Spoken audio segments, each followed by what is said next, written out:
దేవుణ్ణే స్తుతించాలి. ప్రతి దాని నిమిత్తము దేవుణ్ణే స్తుతించే విధంగా మనము సాగిపోవాలి. నా ప్రాణమా యెహోవాను స్తుతించు, నా జీవితకాలం అంతా నేను యెహోవాను స్తుతించు. నేను బ్రతుకు కాలం అంది నా దేవునికి అంటే బ్రతికినంత కాలం దేవుణ్ణే స్తుతించాలి. నా జీవిత కాలం అంతా నేను యెహోవాను స్తుతించదునని వాగ్దానం చేస్తున్నాడు. ప్రాణానికి చెప్తున్నాడు అన్నమాట, నా ప్రాణమా యెహోవాను స్తుతించు. మన ప్రాణంతో మనం మాట్లాడాలి, మన శరీరంతో మనం మాట్లాడాలి. మన శరీరం మనల్ని మనమే నిలబెట్టుకోవాలి. దేవుడు ఏదో చేస్తాడని ఊరిక గాలికి వదిలేసి ఉంటే కాదండి. మనము కొన్నిట్లో నిబంధన కలిగి ఉంటే ఆయన నిబంధన నెరవేరుస్తాడు. మనము కొన్ని నియమించుకొని దాని ఆజ్ఞానుసారంగా నడిస్తే, ఆయన ఆజ్ఞలు ఆయన కట్టడలు నెరవేర్చగలిగితే మన ప్రాణము ఎప్పుడు తెప్పరిల్లి ఉంటుంది, నెమ్మదిగా ఉంటుంది. జీవం గల దేవుణ్ణి ఎప్పుడూ స్తుతిస్తుంది. నా బ్రతుకు కాలం అంతా నా దేవుని కీర్తించిందని దావీదు మహారాజు మొరపెట్టాడు. దావీదు మహారాజు కీర్తనలన్నీ మధురమైనవి, ఎక్కువ దేవుని స్తుతిస్తూ కీర్తిస్తూ ఆరాధిస్తున్నాయే మనకు కనబడతాయి. 150 కీర్తనలలో ఆయన ఎక్కువ స్తుతి ఆరాధన, ఆయనకి చెందవలసిన మహిమను ఆయనకే చెందేటట్టు చేసేవాడు. అంతేగాని వేరొక దానికి చెందేటట్టు కాదన్నమాట. దేనికి చెందకుండా దేవునికే చెందేటట్టు చేసేవాడు. అందుకని కృతజ్ఞత అనేది దేవుణ్ణి మనము గణపరిచే విధంగా ఉండాలి. రాజుల చేతనైనను నరుల చేతనైనను రక్షణ కలుగదు, వారిని నమ్ముకొనకుడు. రాజుల చేతనైనను నరుల చేతనైనను రక్షణ కలగదంట. ఎవరి ద్వారా? దేవుని ద్వారే రక్షణ. మనుషుల వల్ల రక్షిస్తారంటే ప్రాణాన్ని కాపాడుతారేమో, ఆత్మరక్షణ అనేది జరగదు, ఆత్మరక్షణ అనేది కలుగుదు. మనకి ఆత్మ ఉందని మనం గ్రహింపుతో ఉంటే ఆత్మరక్షణ దేవుడు అనుగ్రహించేదే. రాజుల చేతనైనను మనుషుల చేతనైనా ఎవరి చేత నరుల చేతనైనను రక్షింపబడదు. మన ప్రాణరక్షణ కోసము మనము మనుషుల్ని సహాయము వేడుకుంటామేమో, కానీ మనము రాజుల చేతనైనను నరుల చేతనైనా మనకి రక్షణ కలగదు.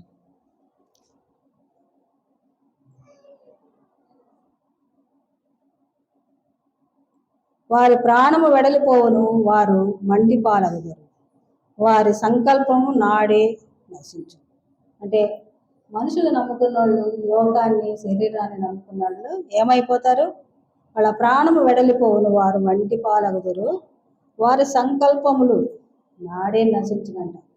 ఆ సంకల్పములు వాళ్ళ జీవితాల్లో ఏమో చేయాలా, ఏదో ఉద్దేశించుకుంటారు, కానీ అవన్నీ నెరవేర్చబడవు. వాళ్ళ ఆశలు నిరాశలే అవుతాయి. అదే మనము ఆత్మ కలిగిన ఆత్మదేవుని ఆరాధిస్తూ మనం సాగిపోతే నిత్యత్వంలో మనం నిత్యంగా నివసించే ఉంటాము, అక్కడ జీవిస్తూనే ఉంటాము. మన ఆశలు ఆశయాలన్నీ కూడా నెరవేర్చే దేవుడు అయి ఉన్నాడు. ఎవనికి యాకోబు దేవుడు సహాయుడగును, ఎవడు తన దేవుడైన యెహోవా మీద ఆశ పెట్టుకును వాడు ధన్యుడు. ఎవరికి దేవుడు? యాకోబు దేవుడు అప్పుడు, కానీ ఇప్పుడు మన దేవుడు. అప్పుడు ఏం ప్రార్థించాడు? అబ్రహాము, ఇస్సాకు, యాకోబు దేవా అనేవాడు. మనం నా దేవా అని మనం స్వతంత్రంగా నా రక్షక యేసయ్య అని ఆ నామములో, అన్ని నామముల కంటే పైనామం యెహోవా నామం అయినప్పటికీ నా నామాన్ని వ్యర్థంగా ఉచ్చరించొద్దు అని ఎప్పుడు ఆజ్ఞాపించాడు, అప్పుడు యేసయ్య నామం అనబడేది మన మధ్య ప్రత్యక్షమైంది. యేసయ్య నామంలో మనము ప్రతిదీ జయించవచ్చు. రక్షకుడు కాబట్టి మనము ప్రతిదీ లోకాన్ని, శరీరాన్ని, సాతాన్ని అన్ని జయించవచ్చు. కాబట్టి ఆయన నామం యేసయ్యా అని మనం అనగలుగుతున్నాం. అందుకని ఎవరికి దేవుడు తోడుగా ఉంటాడు వాడు ధన్యుడు అన్నమాట. అప్పట్లో ఇప్పట్లో కూడా యాకోబు సంతానంలో కానీ ఇప్పుడు మనకు కూడా ఆయన రక్షకుడై ఉన్నాడు. కాబట్టి ఆ దేవుని మనం ఆరాధించి గణపరిస్తే వాళ్ళు ధన్యులు అని దేవుడు సెలవిస్తున్నాడు. ఆయన ఆకాశమును, భూమిని, సముద్రమును, దానిలోని సర్వమును సృజించిన వాడు. ఆయన ఎన్నడను మాట తప్పని వాడు. అంటే ఆకాశాన్ని, భూమిని, సముద్రాన్ని కూడా దానిలోని సర్వమును సృజించిన దేవుడు. మనం అది గ్రహించం. అవి ఎక్కడి నుంచి వచ్చాయని ఒక్క ఆలోచన మనిషికి కలిగితే మనం దేవునికి భయపడతాం, లోబడతాం. అది ఎవ్వరు అది ఎట్టా వచ్చేసినాయి, మా కోసం వచ్చేసినాయి, మేము అనుభవిస్తున్నాం అనుకుంటారే కానీ సృష్టికర్త ఒకడు ఉన్నాడు, సృష్టిని అంతటి ఏలేవాడు ఒకడు ఉన్నాడని మనం దేవుని వైపు ఎప్పుడూ మన మనసుని నిలవము. మనుషులు అనేవాడు నరులు లోకాన్ని చూస్తారు, పరిస్థితుల్ని చూస్తారు, జరిగిపోతుంది కదా అనుకుంటారు. కానీ ఒక్క క్షణం మన కళ్ళు మూసుకొని ఆత్మలో ధ్యానిస్తే ఆత్మదేవుడు సహాయం చేస్తాడు. దేవుడు ఒక్కడే అనేది రుజువు పరుచుకుంటాడు. అయ్యా నువ్వు ఎక్కడున్నావు నాకు కనబడండి.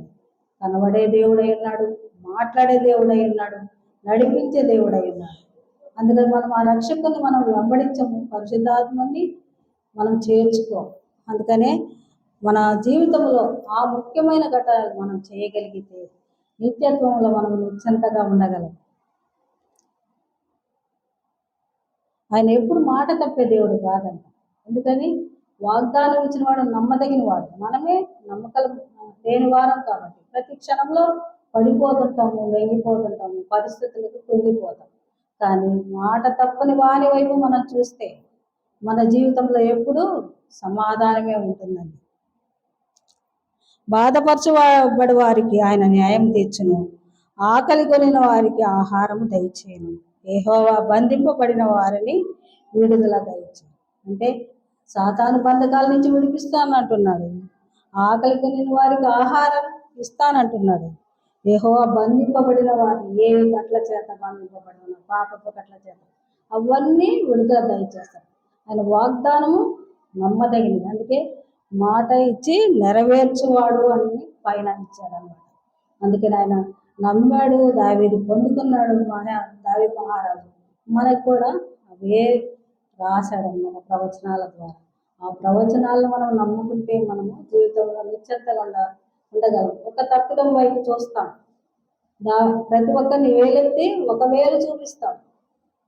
ఆ వేలు చూపించేటప్పుడు 4 వేలు మన వైపు ఉంటున్నాయని మనం మర్చిపోతాం. మనల్ని మనం ఆత్మ విమర్శ చేసుకుంటే ఒకరి వైపు వేలు చూపించాం, ఒకరిలో లోపం చూడము. వాళ్ళు మనుషులే, మనము మనుషులే. తప్పిదాలు వెతకకూడదు, ఫస్ట్ నిందలు మోపకూడదు, అబద్ధాలు ఆడకూడదు. దేవుని కట్టడలను మనం నెరవేర్చేవారం అయితే వాళ్ళు ఏ స్థితిలో ఉన్నారో, ఏ పరిస్థితిలో ఉన్నారో ఏది వాళ్ళకే తెలుస్తుంది. అనుభవించే వారికే తెలుసు, కానీ నిందలు మోపే వారికి ఏం తెలుస్తుంది.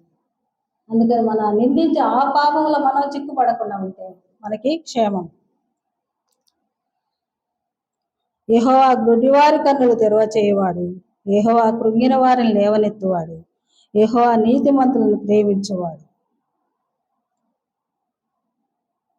అన్నీ ఆయనే దయచేసాడు. దేవుడు అయినప్పుడు ఆయన వైపు చూడాలి, మనం మనుషుల వైపు చూడకూడదు. గుడ్డివారి కన్నులు, ఎందుకంటే మనం శారీరకంగా ఆత్మీయంగా కళ్ళు కూడా గుడ్డితనంలో ఉంటాయి. ఒక్కొక్కరికి శారీరకంగా అన్ని కళ్ళు బాగానే ఉంటాయి, ఆత్మీయ గుడ్డితనం. ఆ గుడ్డితనాన్ని కూడా తీసేసేవాడు దేవుడు ఒక్కడే. కాబట్టి బంధింపబడిన కృంగిన వారిని కూడా లేవనెత్తువాడు ఆయనే. మనము మనసులో కృంగామా, ఆత్మలో కృంగామా, ఎక్కడ కృంగినప్పుడు దేవా అనగలిగితే ఆయన కృంగిన వారిని లేవనెత్తేవాడు.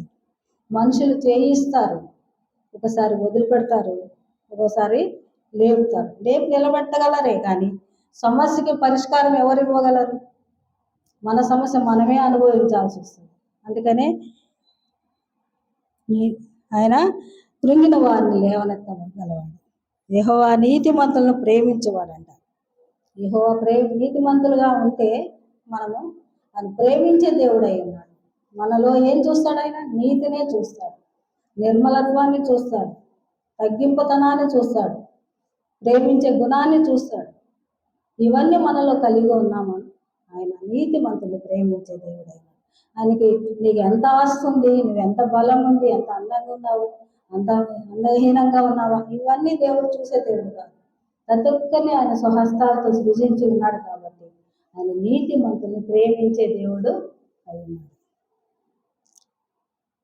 యెహోవా పరదేశులను కాపాడువాడు, ఆయన తండ్రి లేని వారిని విధవరాలని ఆదరించువాడు. ఆయన పరదేశాలను కాపాడువాడంట, ఆయన తండ్రి లేని వారిని విధవరాలను కాపాడు. అది మా జీవితాలలోనే చూసుకోవచ్చు అండి. మమ్మల్ని ఆదరించిన దేవుడు అందరిని ఆదరించాడా? సాక్ష్యము ఎక్కడో దావీదు మహారాజుని చూస్తాం, కానీ మమ్మల్ని చూడండి ఒకసారి. ఇక్కడ తండ్రి లేని వారిని విధవరాలని కూడా ఆదరించే దేవుడు అంట. మమ్మల్ని ఎన్నో విషయాల్లో ఆదరించాడు దేవుడు. ఒక్కొక్కటి చెప్పుకుంటా ఉంటే ఒక్కొక్క సెకండ్లో ఒక్కొక్క సాక్ష్యం. ఆయన ప్రేమను మేము వర్ణించలేము, వివరించలేము. అందుకే ఈ వచనంలో మమ్మల్ని సాక్ష్యంగా తీసుకోండి. దావీదు మహారాజు అప్పుడు రాశాడేమో, ఏమి రాశాడో ఆయన అనుభవించాడు, ఆయన చేశాడు. కానీ ఇప్పుడు ప్రత్యేక సాక్షులం కూడా మాకు మేము కనపరుచుకుంటాం. భక్తిహీనుల మార్గం ఆయన వంకర మార్గము చేయను, యెహోవా నిరంతరము ఏలును. భక్తిహీనుల మార్గమును వంకర మార్గముగా చేయను అంటే ఇంకా భక్తిహీనతలో జీవించే వాళ్ళకి ఒక మార్గం లేదు. నేనే మార్గం, సత్యం, జీవం అన్న దేవుడు ఇంకా వాళ్ళకు ఉండడు. ఆ భక్తిహీనతలోనే వాళ్ళు నశించిపోతారు. నశించిపోయి ఎక్కడికి పోతారు? అగ్నికి ఆహుతవుతారు.